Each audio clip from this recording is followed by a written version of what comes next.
субҳи имрӯз санаи 1 май сокинони маҳаллаи 32-юми шаҳри хуҷанд аз бӯи ғализ бедор шуданд.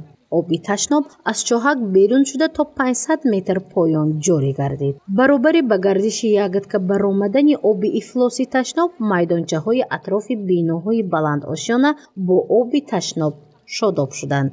вазъи ин маҳалла ба меъёрҳои санитариву стандартӣ то 2 соат пурра ҷавобгӯ набуд.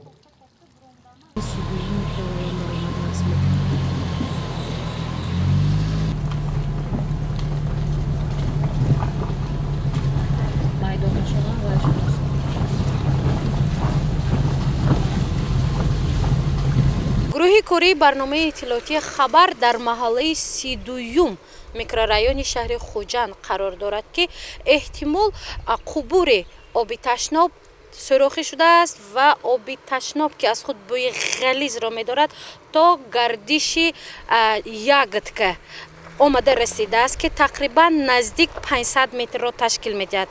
сокинон аз ин бӯи ғализ нигаронанд.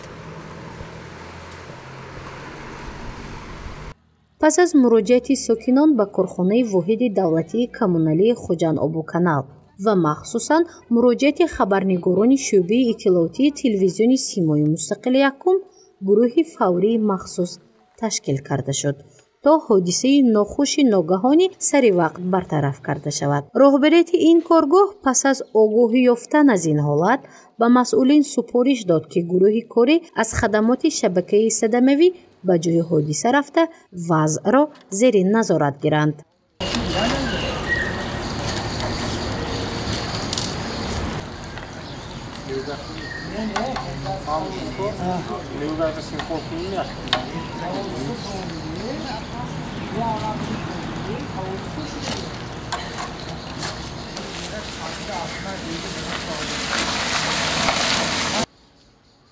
ин гурӯҳи корӣ ҳамарӯза ба муроҷиаткунандагон кӯмак мерасонанд. ҳодисаи ногувори баромадани оби ташноб ва паҳн шудани бӯи ғализ ба атроф бинобар риоя нашудани қоидаҳои истифодаи ҳоҷатхонаҳо дар биноҳои баландошёна рух медиҳад, мегӯянд мутахассисон.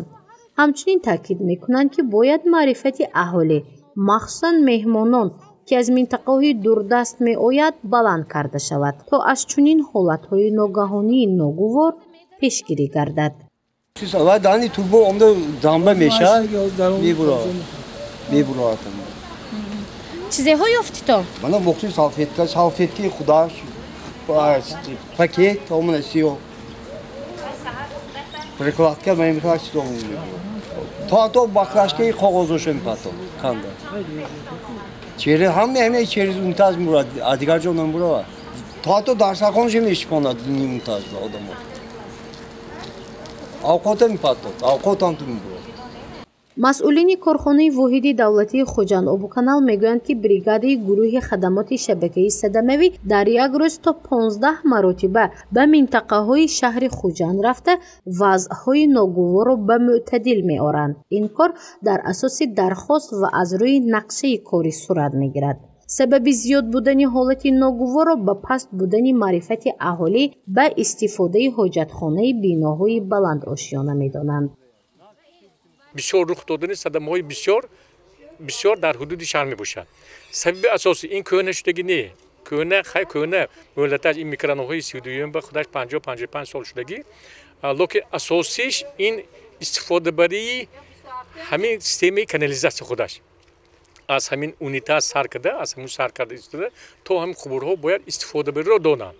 باید استفاده دونن. اینها من چخلی که دیدیم من بریگاد آمده ایستاده برطرف کرد.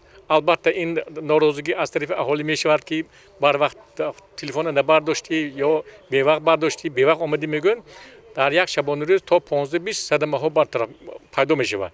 اون از طرف دیسپچ قبول کرده میشود و به بریگاد خبر میدهد. و بریگاده از این طرف دایره دیگر طرف دایره یک بریگاده هست شبانه روزی پول کار میکنند و آنها هر روز همین صدمه که شد آن رو برطرف میکنند تا آخر سمینه آن رو برطرف میکنند همین سببی این همین حاضر همین بها بسیار پامپرس ها برآمدگی سالفیتکا ها برآمدگی همین های همیشه منتظم میپرتویند باید خلق همین علاوه قوطی هست قوطی گرفته شده قوطی های پرتو هست در حدود شهر من مؤسسه پرتو برداری شهری خودشان کار میکنند با اونجا برده پرتویان از اونجا برده با به جای علاوه هست در شهری خودشان علاوه کارخانه هست اون استفاده میبرند از این لحاظ من خواهش میکردم که از همین استخدامات کنندگان خانه های اساساً بلند آشانه استفاده برای سیستم کانالیزاتور رو رعایت نمایند. در حدود شهر خود قبورهای پرتو آب یعنی تشناب موجود می باشد. این قبورها شبانه روزی فعالیت دارند. از روی معیار باید این قبورها 70% پر و 30% دیگر خالی باشد تا فعالیتش منتظم و بدون مشکلی براه مانده شود. اما بنابر پرتافتن پرتوهای گوناگون به داخل قبورهای تشناب وضع ناگوار به میان می آید. خیلی همین وقت آمده است که از همین باغچه بچگان سر کرده اوید استفاده برای همین کانالیزاسیون با آنها فرماندهی نماید. غیر آن که صدمه رخ میدهد آمده اجرا کردن بعد پیش از اینم طبق نقشه کاری به همون محله ها رفته کارهای پروفیلاکتیک میکنن. خود نمیپویند که کی صدمه میشد ما رفته اینو تازه کنیم. لیکن این نقشه کاری هست هر ماه طبق نقشه کدام محله حدود کلام بسیار اگر کلادوس کنیم اگر کلادوس ما قریب 7000 تا همین خیلی کلادوس ها هست هر یک تاشبه 7000 اگر یک باری کنه 7000 روز در کار دیگه برای همین طبق نقشه همین جاهایی که ما میدونیم صدمه جا بسیار تر میشد همون طرف کارهای پروفیلاکتیک گذرانده میشه. در حدود شهر خوجند 7000 عدد چاهک ها یا خود کلادیت موجود می باشد. آن برای به تنظیم درآوردن قبورهای تشناب مساعدت میکند. آب تشناب محله 32 شهر خوجند تقریباً پس از 5 ساعت پر برطرف کرده شد و به معیار درآمد.